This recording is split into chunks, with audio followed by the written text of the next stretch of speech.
are going to be checking out an easy way to make a radical symbol or square root symbol, or you could use this same idea to make like a cube root or to the nth root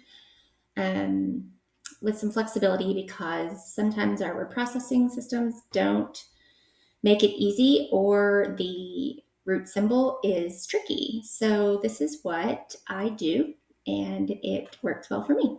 I go to, in PowerPoint, I go to Insert, Shape, and then I select the freeform shape, and then I just use it to draw. Each click of the mouse stops that point, and then whenever I get to the end, I just double click it and it makes the whole shape a shape I can, expand and reduce it to the size that I want. I'm going to zoom in so that I can show you a couple of preferences that you can do. I don't necessarily love the corners this way, the joints, so I would click on the shape and go to shape outline so that I can go to weight. And I really want them more lines so that it'll pull up this menu over here and I can play with how I like it. You can play with the weight of the line here, making it really thick or thin. Depending on the size of the font that you're using is usually what what causes me to change this. But usually a 1 point is going to be pretty similar to the width of the letters of a font or numbers. The cap type and join type, the cap type is like your ends, and the join type is the like angles, the joints. So I usually choose like round and round for both of those, and you can see that it like just kind of rounds up the ends and the joints, but you can play around whichever one you like.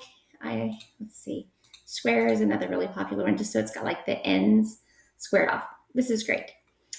Okay, I'm gonna zoom back out, and you can make it, your preference for shape. Like some people like this shorter, and you can just play around. You can insert a text box and choose your favorite font and put, whatever number you need to be under there. If you are going to resize this to a more like worksheet sized font, obviously that doesn't fit well. So a couple things that I would suggest doing: go to, when you're on your shape, format shape, go to the size is the one you want. And you want to lock the aspect ratio so that you can expand and make it bigger without changing the proportions of the square root symbol.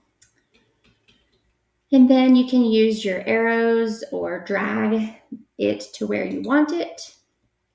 And that is how, got off here, tried to zoom in.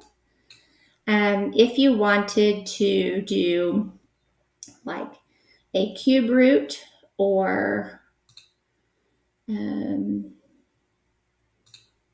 like nth root, or whatever you want, I would obviously make your number. I would shrink it down to a much more reasonable size, and then I would use my arrows to play with it and get it where I want it. If you want it to be an N, whatever you need to do, you can just play with it from there. So I'm going to go back to this. We're going to delete this one so I can show you a couple more things. Say you have something bigger here and you need to extend the radical symbol line to make it better fitting.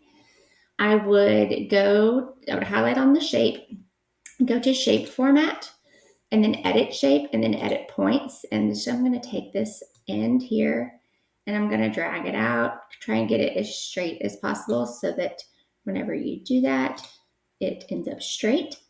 And the last thing that I will show you is say I want to move this together, or I, spaced or had in my text box I entered, and there's just some trickiness with text boxes sometimes. If I want to keep this together, I'm just going to highlight both of them by hitting control and clicking both of them, or like I just did, I just dragged a box over both of them.